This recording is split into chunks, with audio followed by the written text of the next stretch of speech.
തൃശൂരിനെ ആവേശത്തിലാക്കി പുലികളി പുരോഗമിക്കുന്നു. 7 ദേശങ്ങളിൽ നിന്ന് 387 പുലികളാണ് പുലികളിയുടെ ഭാഗമാകുന്നത്.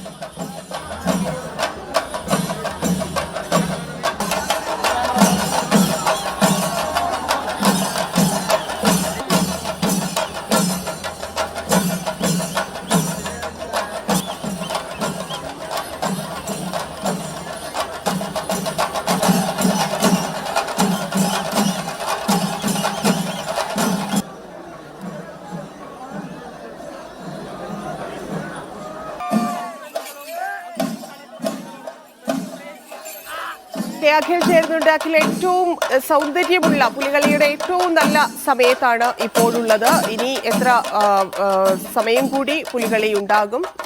ആളുകളുടെ ഇപ്പോൾ കഴിഞ്ഞ തവണ അഖിൽ കണ്ടതിനപ്പുറത്തേക്ക് ആളുകൾ ഇത്തവണ പുലികളി കാണാൻ എത്തിയിട്ടുണ്ടെന്ന് അറിയുന്നു.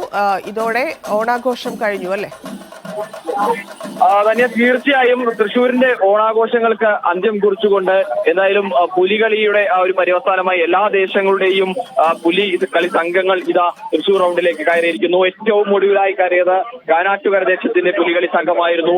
51 പുലികൾ ലക്ഷമൊത്ത അരമണി കിഴിച്ചുകൊണ്ട് 51 പുലികൾ ഗണപതിക്ക് മുൻപിലെത്തി തൊഴുതു വണങ്ങി നാളികേരം മുടച്ചതോടുകൂടി തൃശ്ശൂർ നഗരത്തിലേക്ക് കയറിയ പുലികളിയുടെ ഒരു പര്യവസാനമായി എന്ന് പറയാം. ഇനി ഈ പുലികളികളൊക്കെ തന്നെ റൗണ്ടിലൂടെ ഇത്തരത്തിൽ സഞ്ചരിച്ച റൗണ്ടിനെ മുഴുവൻ ചുറ്റി തിരികെ ഈ നടുവിനാൽ വഴി ഇറങ്ങിപ്പോകും.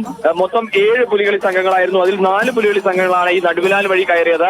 മറ്റ് 2 പുലികളി സംഘം വിയ്യൂർ ദേശത്തിന് 2 പുലികളി സംഘങ്ങൾ വിനി ഗസ്റ്റ് ഹൗസിന് സമീപത്ത് കൂടിയും ഒരു സംഘം, അതായത് പാട്രായിക്കൽ സംഘം നടുവിനാൽ വഴിയുമാണ് തൃശ്ശൂർ റൗണ്ടിലേക്ക് കയറിയത്. ഏതായാലും ഇപ്പോൾ ആ 7 സംഘങ്ങളും കയറിയിരിക്കുന്നു. അതിൽ ഇനി ഈ നടുവിനാലിലേക്ക് എത്തി ഈ ഗണപതിയെ വന്ദിച്ച് അല്ലെങ്കിൽ നാളികേരം മുടച്ച് അവസാന കളി കളിക്കാൻ അല്ലെങ്കിൽ എത്തേണ്ടത് ഈ പിനി വഴിയും അതുപോലെ തന്നെ 2 വിയ്യൂർ ദേശങ്ങൾ 2 സംഘങ്ങളും ഒപ്പം തന്നെ പാട്രായിക്കൽ ദേശവുമാണ്. ഏതായാലും അത്യന്തം ആവേശം നിറഞ്ഞ അത്യന്തം ആഹ്ലാദം നിറഞ്ഞ ആ പുലികളിയുടെ ആ ഒരു പര്യവസാനത്തിലേക്ക് കടക്കുന്നു എന്നുള്ളത് തന്നെയാണ് ഏറ്റവും പ്രധാനപ്പെട്ട കാര്യം. ഇനി ഏതാനും കുറച്ച് സമയങ്ങൾ കൂടി ഉള്ളിൽ ആ റൗണ്ടിലേക്ക് കയറി 3 ദേശങ്ങൾ കൂടി ഈ നടുവിനാലിലേക്ക് എത്തുമ്പോഴും ഈ ഗണപതിക്ക് മുമ്പിൽ വന്നിച്ച് അത്തരത്തിൽ ഒരു കഴിഞ്ഞു കഴിഞ്ഞാൽ ഈ ഇത്തവണത്തെ പുലികളിക്ക് ആവേശോജ്വലമായ ഒരു പര്യവസാനമാവും. നമ്മളിപ്പോൾ ഈ കാണുന്നത് ഈ വളരെ ആവേശത്തോടെ നടുവിനാലിലേക്ക് സ്വീകരിച്ച ആളുകളെ ആനയിച്ച് കയറിയ ജനസാഗരം ആ MG റോഡിലൂടെ നിറഞ്ഞ് ഒഴുകി പോകുന്ന ആ ഒരു ദൃശ്യങ്ങളാണ് നമ്മളിപ്പോൾ അതാണ് നമ്മൾ പ്രേക്ഷകരെ കാണിക്കുന്നത്. പലരും ഈ പുലികളി കണ്ട് മടങ്ങുന്നു.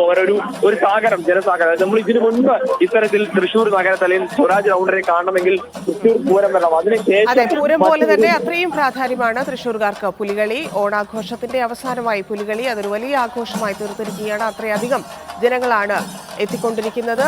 അഖിലാണ് വിവരങ്ങൾ നൽകിയത്.